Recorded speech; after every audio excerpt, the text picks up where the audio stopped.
It's time for art and inspiration. Art and Inspiration is dedicated to bring you purpose driven content that will motivate and entertain you with thought provoking conversations. Hopefully, Art and Inspiration will inspire you to express your unique self through whatever form of creative expression you may have, whether it's through art, literature, poetry, music, dance. Art and Inspiration aims to be the catalyst to get your creative juices flowing. It is our hope that your time here today is time well spent. I'm Rita Rue. Welcome to Art and Inspiration Episode 4. I have with me today the multi-talented author of the book titled The Price of Paradise. He's the author and the publisher. You published this book as well, right, Stephen? Mm-hmm. Consuming Fires Incorporated. That's the name of the publishing company, right? Yep. Also, he's an illustrator. I totally forgot about that. He illustrated this book here, Designer Original. It's awesome because my niece is in here too, just as well as so is my sister. So Yeah. if you haven't seen this book, or is this still available for purchase? Yeah, I believe so. I believe it's still available on Amazon. All right. Also, I want to talk about his ability to design, graphic designing, right? You're a graphic designer. Mm-hmm. He designed my mom's obituary. And, you know, Stephen, I was looking through this a couple of days ago and saw that it's been 10 years as of February 15th that my mom passed away. So, Stephen, I really want to thank you again for putting together this wonderful tribute to my mother. God bless you. Thank you, Stephen. Oh well. Hey, Miss Bernice was something special. So Yes, indeed. that was an honor. During the time that she had chance with us in Virginia, it was a pleasure to have her. So Yes. she's always hilarious, great on the grill. She was a pleasure to be around. So Uh-huh. that was an honor. So, also, you've directed numerous filming projects and music videos. The one I saw recently, All In, and you're a founder of Forkshot Network, right? Yep. Well, ladies and gentlemen, please help me welcome and get this Stephen Nathaniel Blackmon.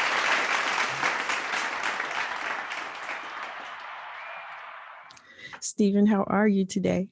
I am doing very, very well. I'm going to jump right into it and ask if you can talk about the role of a director. Well, I've had we started the Forkshot, I guess it's been 5 years ago now, as a collective, an opportunity for people who wanted to make films, be they actors or writers or editors, directors, producers, crew, to come together to have a chance to connect with others and put together even teams who could actually help shoot things, because things like making movies, it's not really something you can do all by yourself for the most part. So I really I've been a writer for a long time, but bringing that group together, it really helped us to create opportunities for people to do things like direct. The director is the person who kind of has that visual picture, that visual image of what the film is going to be. They may take the script and read it, but it's their vision, which is really what you're going to see on screen. So the director normally has a say in casting. They have a say in all the things, in your cinematography, in your locations, and where things are going to be located. And so they kind of give you that picture of what, what I'm saying, exactly Yes. what it is that's going to be conveyed, where the emphasis is going to be placed, you know what I'm saying, and how a lot of things are going to be put together. So the director, in the course of shooting, is pretty much the boss, pretty much explaining to people where things are going and so forth. They're not necessarily the boss of the whole project, but in terms of the actual shot and what things look like and the finished product of what it's going to be, your director is pretty much the person in the chair, the person in charge. Do you remember when you made your first short film and what it was?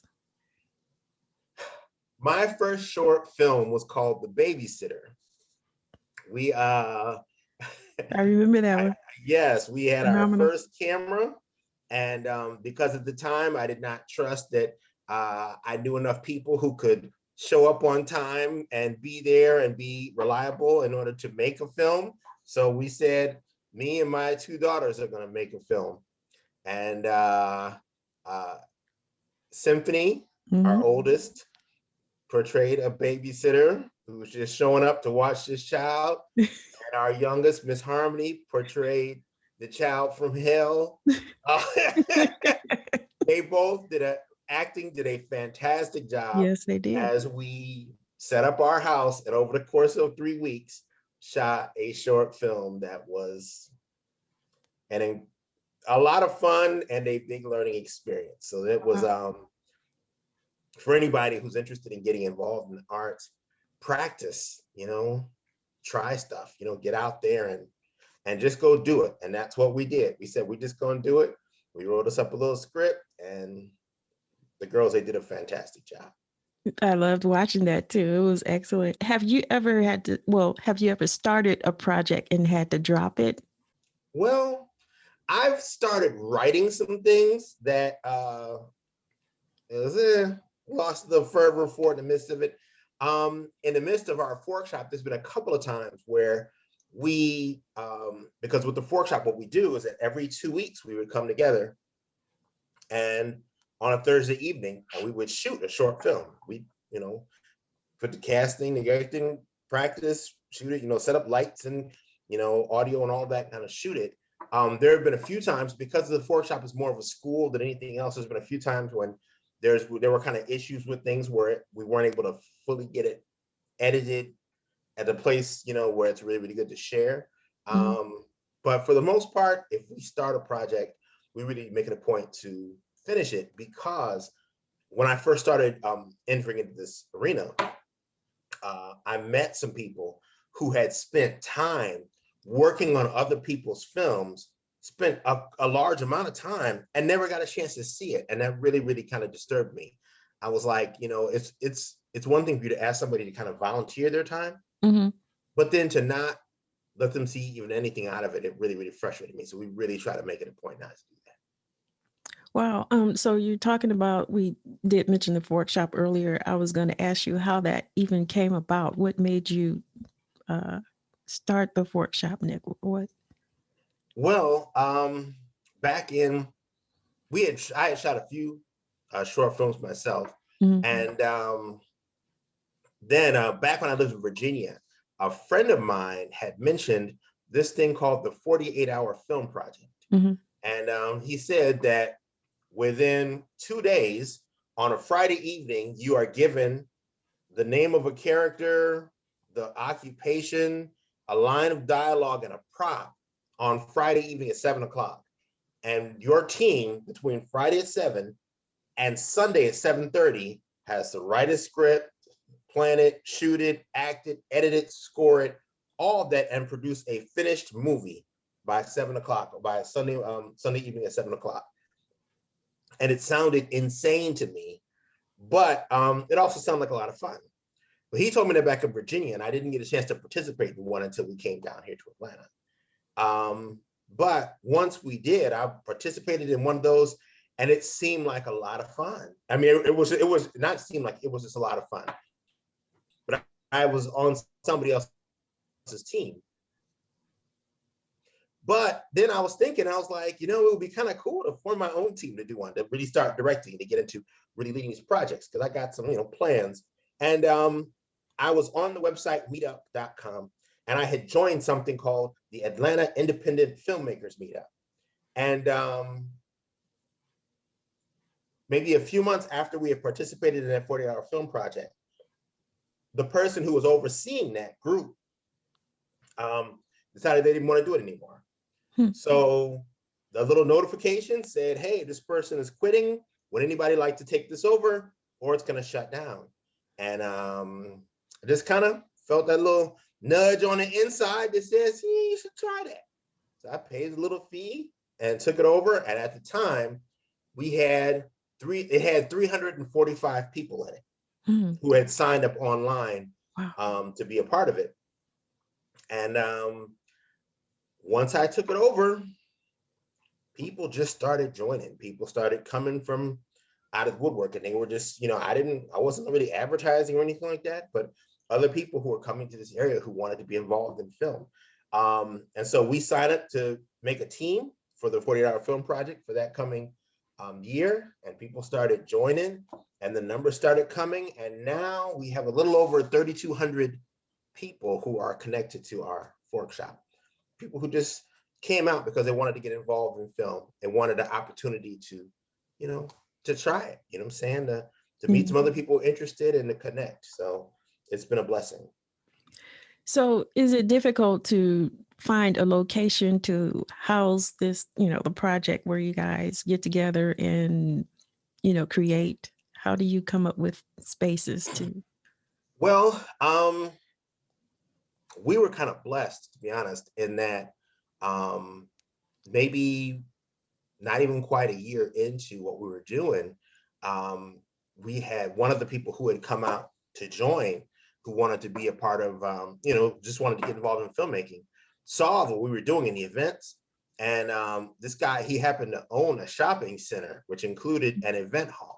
Wow. And years ago, he had been interested in film and had even gone to New York Film Academy. But then, had to come out and work some other job to actually live.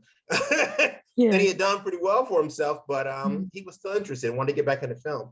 And so he actually said we could meet there for free.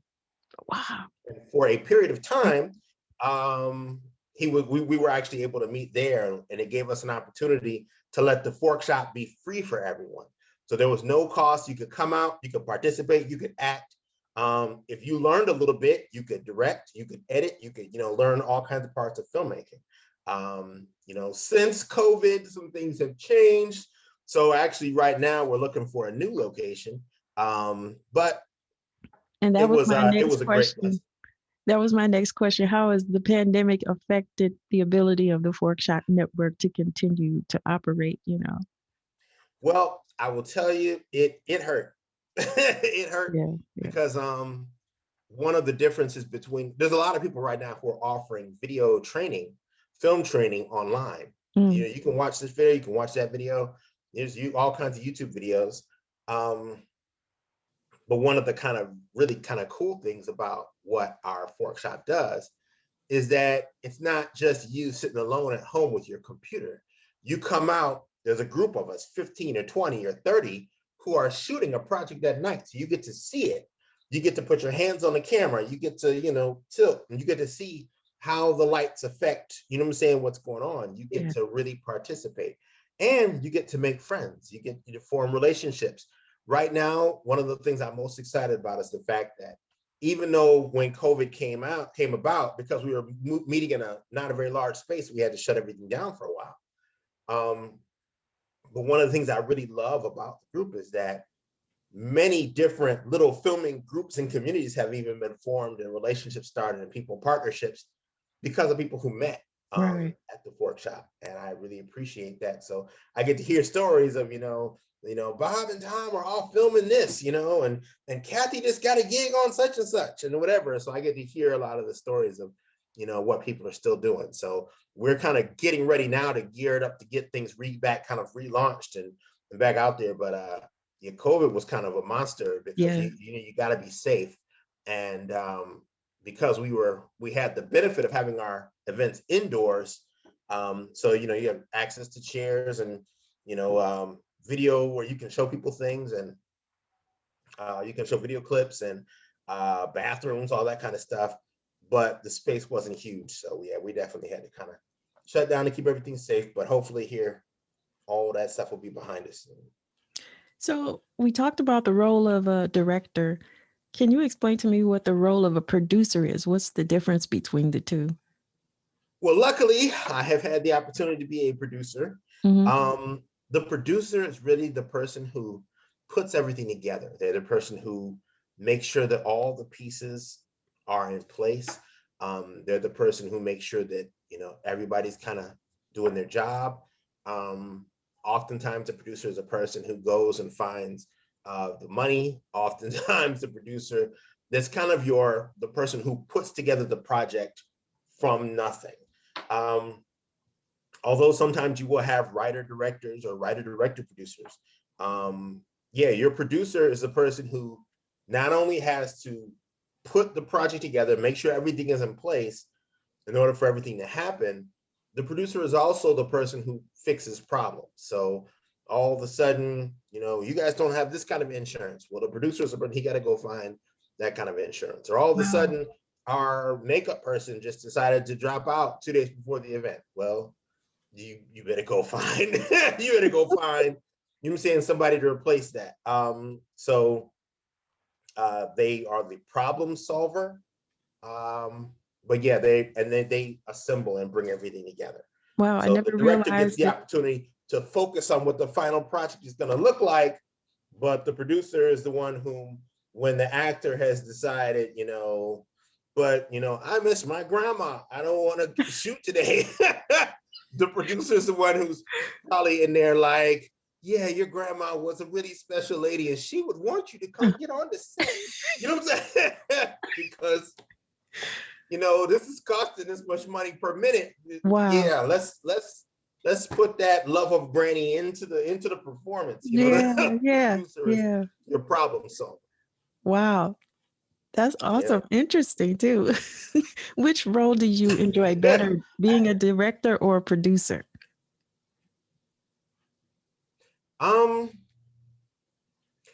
To be honest, I really consider myself more of a producer. I'm more of a writer and a producer. I direct because that's the position I find myself in oftentimes. But whereas the director can be thinking about things like, the camera angles and how this shot is going to pull in and twist around the back of this person's head before you see, the eye, which is great stuff. A lot of times the director is what brings a lot of mood and emotion to a piece. But I think I've just plain spent more time as a producer trying to make sure that everybody has what they need. And it tends to be kind of advantageous for what we're doing, because the objective of the Forkshot and where we're going is not just for me to make the vision that I have, it's for us to create opportunities for lots of people to be able to make the visions and things that they have. So that's, we're trying to produce for a lot of folks. That's the objective. So we talked about, well, you mentioned camera, shooting the Babysitter with your first camera. Do you still have that camera? Just recently it stopped working. Oh no. Hard it hurt. I mean, it's a lot of years old now. Yeah. It's past the decade mark. So okay. it was definitely time for something new, but yeah, it stopped working. Just, it's right next to me though. I pet it affectionately as as we no longer get to use it, but it was really, really a good camera for quite a while. What was it? It was a Canon 60D. 60D. Because a number of the kind of Canons that are in that kind of $500 to $1,000 range are actually really kind of good cameras for kind of starting out and for learning and for getting some things that look pretty good, until you really, until you need higher and higher end stuff. So on the one hand, the film community, it's always kind of pushing people towards the next thing, the newer technology, the higher frame rates, and all kinds of stuff. So, but it was a really good starter camera. Although I do have to say, it was very depressing for me when my cell phone was able to get higher quality footage than the camera that I paid like $1,400 for. But times are changing. Right. There's a whole lot you can do with a cell phone. So what's your dream piece of equipment to work with? Okay. A friend of mine actually just recently had a chance to work on one. There's a company down here that they do these rigs, which are attached to vehicles for doing like chase scenes and things. And this guy's got a Porsche truck with a crane coming out of the top of the truck so the camera could be following it. It's like the hachi tachi. yes, it's like yes. And a good friend of mine, one of the guys from our Forkshot, just posted pictures the other day of him working in one of these trucks. So I got a Oh chance man. to write to him and say, man, this looks great. He's like, it was great. So it's yeah, but there's great stuff. It's cool also flying the drones and things, and they're flying around getting shots. And there's so many things these days that are just really, really pretty neat. Yeah. So I recently saw the music video All In, which was excellent, by the way. Thank you. The rapper, what's the rapper's name? Comic Strategy, is it? Comic Strategy, yes. Yeah. Comic And then, Strategy, he has worked with our Forkshot for a couple of years now, and he's awesome. He's awesome. He did a great job. That music video All In was for the opening song to our film, High Stakes Game. That one there. But yeah, he wrote the song, he wrote the lyrics, and he worked with my brother Chris Blackmon on the music, and then my beautiful wife, she got a yes, chance to indeed. sing in it, sing some background vocals in it. They did such a great job. I really, really Yeah. appreciated that. I wanted But to yeah, compliment you on that. That was like a super power team right there, because when I saw my sister Aiko, who's your wife, on the yes, video, it just brought a warm feeling in my heart, just to see her yeah. performing and singing. And then your brother, who's very talented, he's done music for some of your films in the past, right? I remember The Gap, he put together Yes. the the title Mm-hmm. song for that, right? Mm-hmm. Did he do Yeah, the music that went along with the scenes in that one?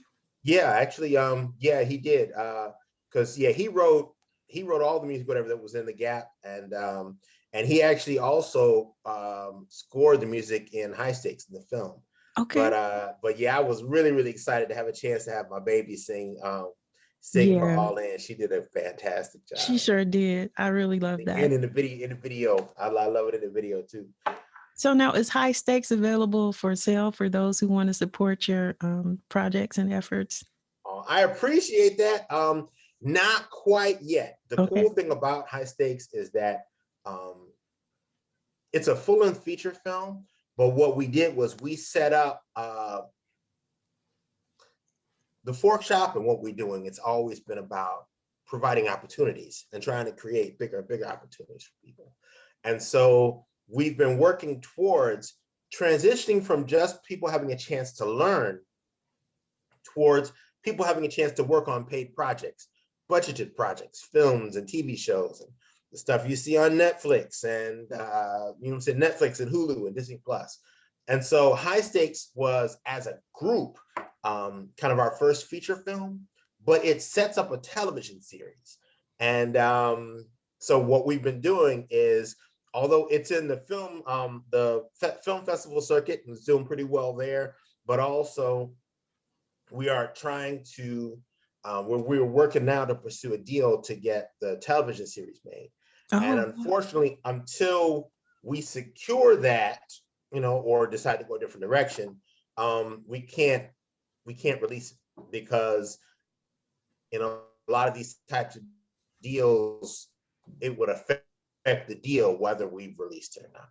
So hopefully it will be available in the not too distant future, but with along with the line that says soon to be a series, on Amazon original programming, understand, or exactly. soon to be, Netflix original programming. So hopefully it will be out soon once we can get everything straightened away with the series. I'm looking forward to it. Stephen, is there anything that you would like to discuss or talk about, promote, just anything you'd like to say that I haven't covered? Because I know I've missed a lot of stuff. Oh, no, you're great. Rita, actually, I really want to promote what you're doing, because I think this is awesome. I think it's great to encourage artists. That's very much so a passion that we share, to encourage people to step out, to follow, to pursue their dreams, to pursue their interests, to express themselves creatively, as long as they can do it safely. And sometimes you really just have to go for it. When it came to things like graphic design, which became a business of mine, that came from trying things and then observing things that people have done and trying and learning on your own. I mean, I'm in favor of school and education and things of that nature, but a real part of it is to get out there and to go for it, push your all into it, and what you put into it, you can get out of it. So I really appreciate this platform that you're putting out here to encourage artists, what I'm saying, just to kind of give them just examples of a different way to present themselves, something unique, something that's, but that's feasible, as a way to start and get moving and get going. And I think that's awesome. My wonderful wife and I, just the other day, we were talking about, we were explaining or telling our daughter the story about a painting that we purchased some years ago. One of my wife's absolute favorite paintings, because it was by a fantastic painter that we know. And it was an honor to buy it. And we love to see people stepping out and using their gifts. That painter, Miss Jones, is the best, bar none. So I really want to promote what you're doing, and just I just appreciate the effort to help the artistic community. Thank you so much, Brother Stephen. I appreciate that. I appreciate you and Iko, because you all have been such big supporters. For anyone who hasn't seen your projects or your films, things like that, just let them know where they can go and check out the work that you've done. Okay. Well, they can always go to the website for our company, which is consumingfireinc.com. That's consumingfireinc.com.